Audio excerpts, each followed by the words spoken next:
अस्सलाम वालेकुम स्टूडेंट्स, ये एक्यू खान एकेडमी की चंद पास्ट पेपर की एमसीक्यूज़ है इनडिकेट के और नम्स वगैरह की मॉडल टेस्ट मॉक टेस्ट की एमसीक्यूज़ है। ये एमसीक्यूज़ पिछले साल भी स्टूडेंट्स के लिए काफ़ी कारआमद साबित हुई थी। तो let's solve these MCQs. MCQ number first है आपके पास, Which of the following elements does not form giant oxide? इनमें से कौन सा एलिमेंट है जो कि giant oxide मतलब बल्क ऑक्साइड नहीं बनाता? तो ये सोडियम, मैग्नीशियम और एल्युमिनियम पीरियड 3 के एलिमेंट्स हैं और ये सारे के सारे giant ऑक्साइड बना लेते हैं एक्सेप्ट कापर नहीं बनाता। तो इसमें जो करेक्ट ऑप्शन है आपके पास वो CuD ऑप्शन है। ठीक है। एमसीक्यू नंबर 124 है, aluminium chloride AlCl3 has dash nature, यानी बांड के लिहाज से ये कोवेलेंट कंपाउंड है, मेटालिक है या आयोनिक है। तो आपको पता है कि इसकी स्ट्रक्चर कॉम्प्लिकेटेड होती है, ये कभी कभी आयोनिक नेचर दिखाता है तो कभी कभी कोवेलेंट। इसीलिए ऑप्शन नंबर डी जो है none of them, this is the correct option. MCQ number 125, which of the following hydroxide is amphoteric. तो एम्फोटेरिक जिस तरह आपको पता है ये वो ऑक्साइड्स होते हैं, वो कंपाउंड्स होते हैं जो कि एसिड के लिए बेसिक होते हैं और बेस के लिए एसिडिक होते हैं। एसिड के लिए बेस का काम करते हैं जबकि बेस के लिए एसिड का काम करते हैं, वो एम्फोटेरिक कंपाउंड्स होते हैं। तो आपको पता है सोडियम हाइड्रोक्साइड ये अल्कली है, मैग्नीशियम हाइड्रोक्साइड भी स्ट्रॉन्ग बेस है, मतलब बेस है, हाइड्रोक्साइड आयन देता है, और कैल्शियम हाइड्रोक्साइड भी बेस है, बेसिक है। ठीक है। ऑप्शन नंबर डी इसमें करेक्ट है क्योंकि एल्यूमिनियम हाइड्रोक्साइड एम्फोटेरिक है, ये एसिड से भी रिएक्शन कर सकता है और बेस से भी। MCQ number 126, which of the following can form peroxide by heating with oxygen.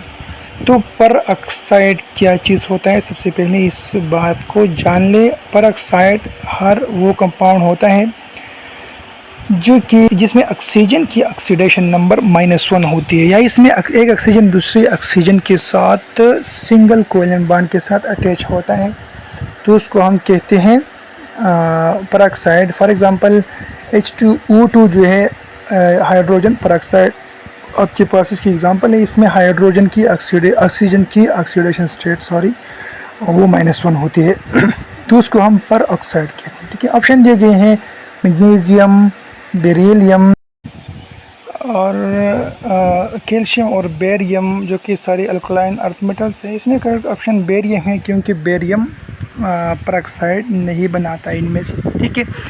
अच्छा, एमसीक्यू नंबर 127 127 है कि S&P block elements are also called dashes. तो ये टिपिकल एलिमेंट्स है। ठीक है। ट्रांजिशन एलिमेंट्स भी नहीं है, इनर एलिमेंट्स भी नहीं है। पी ब्लैक एलिमेंट्स में नोबल एलिमेंट्स जो है, नोबल गैसेस, उनको हम कहते हैं इनर्ट गैसेस, लेकिन सारे के सारे नहीं है। So very rare earth metal elements भी नहीं है, इनको हम टिपिकल एलिमेंट्स कहते हैं। तो इसमें ऑप्शन नंबर सी जो है ये करेक्ट ऑप्शन है। अच्छा जी, 128 नंबर एमसीक्यू है, which catalyst is use in contact process. Contact process is the synthesis of H2SO4 sulphuric acid from gaseous sulphur oxide and water. तो इसमें जो वेनेडियम ऑक्साइड है V2O5 वेनेडियम पेंटॉक्साइड, ये बतौर catalyst use होता है contact process में। ठीक है। The world wide largest source of energy production is dash. दुनिया भर में सबसे ज़्यादा एनर्जी के सोर्स के तौर पर कौन सा चीज़ इस्तेमाल होता है? तो ये कोल है। ऑप्शन नंबर बी कोल इसमें करेक्ट ऑप्शन है, पेट्रोलियम और नेचुरल गैस नहीं है। ठीक है। एमसीक्यू नंबर 130 जो है, aldehyde is less stable and more reactive than ketone due to dash. Aldehyde ketone से ज़्यादा रिएक्टिव है और लेस स्टेबल है, इसके लिए वजह क्या है? तो सबसे पहले ये जान लेते हैं कि एल्डिहाइड का जो स्ट्रक्चर होता है इसमें मतलब जो इसका फंक्शनल ग्रुप होता है वो C+OH है, जबकि कीटोन का फंक्शनल ग्रुप होता है C+O और इसके दोनों तरफ कार्बन यानी अल्काइल ग्रुप्स होते हैं। ठीक है। तो जिस तरह आपको पता है कि कीटोन और एल्डिहाइड में जो रिएक्शंस होती हैं वो न्यूक्लियोफिलिक एडिशंस होती हैं, मतलब न्यूक्लियोफाइल आ जाता है बाहर से और ये इस सेंट्रल कार्बन या अल्फ़ा कार्बन पर अटैक करता है बतौर इलेक्ट्रॉन डिफिशिएंट स्पीशी। वो इलेक्ट्रॉन रिच स्पीशी यानी कि न्यूक्लियस लविंग वो आ जाता है, यहाँ पर अटैक करता है इस central carbon positive charge carbon पर। अब यहाँ पर जो कार्बन एटम्स या अल्काइल ग्रुप्स है कार्बोनिल कार्बन के दोनों तरफ, तो इसमें एक खासियत होती है इलेक्ट्रॉन डोनेटिंग इफ़ेक्ट, यानी ये इस पॉजिटिव कार्बन पर इलेक्ट्रॉन डेंसिटीज़ इंक्रीज़ कर देते हैं। दूसरी बात, इनकी जो साइज़ है ना, बल्क इफ़ेक्ट किसे कहते हैं या स्टीरिक हैंड्रेंस कहते हैं, तो उनकी लार्ज साइज़ की वजह से न्यूक्लियोफाइल इस कार्बन पर आसानी के साथ अटैक नहीं कर सकता। और दूसरी तरफ जो एल्डिहाइड है तो उसमें एक तरफ सीधा साधा दोनों तरफ होते हैं, लेकिन एक तरफ कम से कम हाइड्रोजन होना शर्त है, ये एल्डिहाइड का फंक्शनल ग्रुप है। तो इस पर न्यूक्लियोफाइल के लिए अटैक करना आसान है क्योंकि दो फैक्टर्स कम हो गए हैं, एक इलेक्ट्रॉन डोनेटिंग इफेक्ट और एक स्टीरिक हैंड्रेंस एक साइड पर। तो न्यूक्लियोफाइल इजीली अटैक करता है कार्बोनिल कार्बन पर। So the correct option is alpha carbonyl alpha hydrogen, मतलब कार्बोनिल कार्बन पर जो अल्फ़ा हाइड्रोजन अटैच है, इसी की वजह से एल्डिहाइड लेस स्टेबल है और मोर रिएक्टिव है, ठीक है, कीटोन से। 131 नंबर एमसीक्यू है, greater the number of alkyl groups attach to the alpha carbon dash will be the stability of carbocation. अच्छा जी, कार्बोकेटाइन क्या चीज़ होता है? ये पॉजिटिव कार्बन होता है। अल्काइल हैलाइड में आपने पढ़ लिया था, उसकी रिएक्टिविटी में कार्बोकेटाइन बन जाता है, एक बॉन्ड इस पर ब्रेक हो जाता है और ये इलेक्ट्रॉन डिफिशन बन जाता है। तो इसके साथ फिर 3 कार्बन जो अटैच होते हैं तो उसको हम टर्शरी कार्बोकेटाइन कहते हैं। इस तीनों साइड्स पर अगर आपके पास अल्काइल ग्रुप या आर हो तो इसको हम फिर टर्शरी कार्बन कहते हैं, कार्बोकेटाइन कहते हैं। और अगर इस पर सिर्फ 2 साइड्स पर आर हो तो उसको हम सेकेंडरी कहते हैं, और इसके साथ अगर एक आर हो तो फिर प्राइमरी कहते हैं। अब आपको पता है कि जो अल्काइल ग्रुप्स यानी आर हैं तो इसके इलेक्ट्रॉन डोनेटिंग इफेक्ट भी होती है, और इसके साथ साथ उनकी जो साइज़ है, जो बल्क इफेक्ट है, उनकी लार्ज साइज़ है, उसकी वजह से इस कार्बोकेटाइन यानी पॉजिटिव चार्ज कार्बन पर आसानी के साथ न्यूक्लियोफाइल अटैक नहीं कर सकता, ठीक है।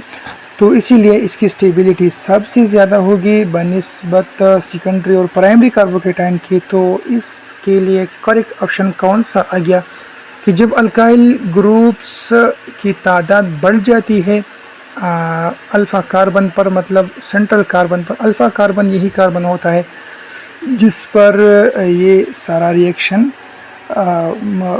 हो जाता है, reaction takes place at the alpha carbon, ये वाला जो कार्बन है, और इस पर substituent usually functional group attach होता है। तो इसमें करेक्ट ऑप्शन आ गया हमारे पास A, greater will be the stability of carbocation. Alkyl group के बढ़ जाने के साथ कार्बोकेटाइन की स्टेबिलिटी बढ़ जाती है। अच्छा जी, एमसीक्यू नंबर 132 है कि most useful acid base concept in organic chemistry is.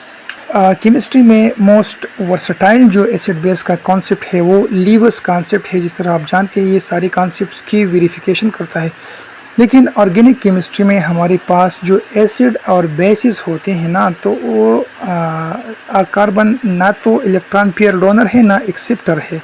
यहाँ पर एसिड और बेसिस का जो हिसाब किताब होता है वो H+ के लिहाज से होता है, मतलब H+ डोनर एसिड होता है और H+ एक्सेप्टर बेस होता है। तो ऑर्गेनिक केमिस्ट्री में सबसे ज़्यादा इस्तेमाल होने वाला कॉन्सेप्ट वो लोरे ब्रांस्टेड कॉन्सेप्ट है, ठीक है। अच्छा जी, एमसीक्यू नंबर 133 है, विच of the following is not ligand. तो आपको पता है लीगेंड हर वो कंपाउंड होता है जो वो एटम और ग्रुप ऑफ एटम्स होता है जो कि इलेक्ट्रॉन पेयर डोनेट कर सकता है एक सेंट्रल ट्रांजिशन मेटल कैटाइन को। तो H2O आपके पास भी इलेक्ट्रॉन पेयर डोनर है, CO कार्बोनिल ग्रुप या कार्बन मोनोऑक्साइड भी इलेक्ट्रॉन पेयर डोनर है, इसी तरह सी नंबर ऑप्शन जो है Mg यानी मैग्नीशियम, ये इलेक्ट्रॉन पेयर डोनर नहीं है, ये इलेक्ट्रोपॉजिटिव है जिस पर +2 चार्ज होता है, तो ये इलेक्ट्रॉन पेयर डोनर नहीं, इसीलिए मैग्नीशियम जो है ये लिगेंड नहीं है। क्लोरीन ऑप्शन नंबर डी भी लिगेंड है, ये भी इलेक्ट्रॉन पेयर डोनेट कर सकता है, तो इसमें करेक्ट ऑप्शन है सी, मैग्नीशियम Mg। MCQ नंबर 134 है The only exception to the organic compounds in the following is dash। कौन सा वाला ऑप्शन है जो कि ऑर्गेनिक कंपाउंड नहीं है? ऑप्शन नंबर ए आपके पास है H2CO, तो H2CO या दूसरे अल्फाज में CH2O, ये आपके पास फॉर्मल्डिहाइड है जिसका स्ट्रक्चर कुछ यूँ है, ये फॉर्मल्डिहाइड है CH2O, ठीक है, तो ये ऑर्गेनिक कंपाउंड है। CCl4 भी अल्केन डेरिवेटिव है, ऑर्गेनिक कंपाउंड है। HCO3 इज द कार्बोनेट्स जो है ये एक्सेप्शनल केसेस हैं, ये ऑर्गेनिक कंपाउंड्स में शामिल नहीं है, कार्बन के कंपाउंड्स है लेकिन ऑर्गेनिक नहीं है। So option number C is here the correct option. CH3CN जो है ये भी हमारे पास मिथाइल साइनाइड है, लेकिन इसका जो रूट है वो CH3 है, ये ऑर्गेनिक कंपाउंड है। इसमें ऑप्शन नंबर सी HCO3 कार्बोनेट जो है ये आपके पास ऑर्गेनिक कंपाउंड नहीं है। MCQ number 135 the name of the following compound CH3CH2 CH3 as dash. तो इसके लिए सबसे पहले आपने क्या करना है, आपने स्ट्रक्चर ड्रा करना है, ठीक है। नोमेनक्लेचर के जो भी आपको स्ट्रक्चर्स आते हैं सबसे पहले उनको एक्सपेंड कर दीजिए। तो ये हमारे साथ बन जाएगा CH3 और इस तरह CH और इसके साथ फिर है CH। तो जाहिर सी बात है इनके दरमियान डबल बॉन्ड होगा, ठीक है, CH3CH और फिर CH और इसके साथ CH3, तो इसका नाम क्या होगा, ब्यूटीन या ब्यूटूइन। अच्छा जी, ऑप्शंस में करेक्ट ऑप्शन नहीं दिया गया है, वहाँ पर डाइयीन वाली नाम्स हैं, ब्यूटाडाइयीन वाले, ठीक है, लेकिन ये जो स्ट्रक्चर दिया गया है इसका करेक्ट नाम होगा ब्यूटूइन, ठीक है। 2-ब्यूटीन जो है ये क्लासिकली कहा जाता था, मॉडर्न जो नोमेनक्लेचर है IUPAC के रूल्स है उनके मुताबिक आप ब्यूटूइन लिखेंगे, ठीक है। अच्छा जी, MCQ नंबर 136 है bond length dash with conjugation के साथ बॉन्ड लेंथ इंक्रीज़ हो जाते हैं या डिक्रीज़ हो जाते हैं। तो जिस तरह आपने पढ़ लिया है ब्यूटाडाइयीन के केस में कंजुगेशन के साथ डबल बॉन्ड जो है वो उसकी लेंथ ये ब्यूटाडाइयीन है हमारे पास CH2CH और ये डबल बॉन्ड CH2, ठीक है। तो इसमें कंजुगेशन होती है और इसमें जो डबल बॉन्ड की लेंथ है, मतलब पाई बॉन्ड का लेंथ ये इंक्रीज़ हो जाता है, जबकि सिग्मा बॉन्ड की लेंथ डिक्रीज़ हो जाती है। कंजुगेशन की यही प्रॉपर्टी है, तो इसमें option number C correct option है, बोथ ए एंड बी, क्योंकि इसमें सिग्मा बॉन्ड की लेंथ डिक्रीज जबकि पाई बॉन्ड की लेंथ इंक्रीज़ हो जाती है। MCQ नंबर 137 है NO2 is ARN dash for aromatic ring. Aromatic ring यानी कि बेंजीन रिंग के लिए NO2 नाइट्रोजन डाइऑक्साइड क्या चीज़ है? ये रिंग एक्टिवेटर है, डीएक्टिवेटर है, number C no effect, number D sometimes activator and sometime deactivator. So ये आपको पता है जो इलेक्ट्रॉन विड्रॉविंग ग्रुप होता है, इलेक्ट्रॉन विड्रॉविंग ग्रुप EWG, तो ये बेंजीन रिंग पर इलेक्ट्रॉन डेंसिटी डिक्रीज़ कर देता है और इसको हम रिंग डीएक्टिवेटर कहते हैं, ये एक्टिविटी कम कर देता है। So it is ring deactivator. Option number B is the correct option. MCQ number 138 geminal dihalides contain, याद रखिए जब एक ही कार्बन पर दो हेलोजन अटैच हुए हों तो इसको कहते हैं जिमिनल डाइहेलाइड्स, जबकि एडजेसेंट कार्बन वाली हेलोजेंस की कंपाउंड को हम वेसिनल कहते हैं। तो जिमिनल डाइहेलाइड वो होता है जिसमें सेम कार्बन पर 2 हेलोजन अटैच होते हों, तो ये ए नंबर ऑप्शन जो है ये आपके पास करेक्ट ऑप्शन है। ठीक है, एमसीक्यूज़ का ये सिलसिला नेक्स्ट लेक्चर में इंशाल्लाह आगे बढ़ाएंगे। तब तक के लिए अपना ख्याल रखिए। अल्लाह हाफिज़।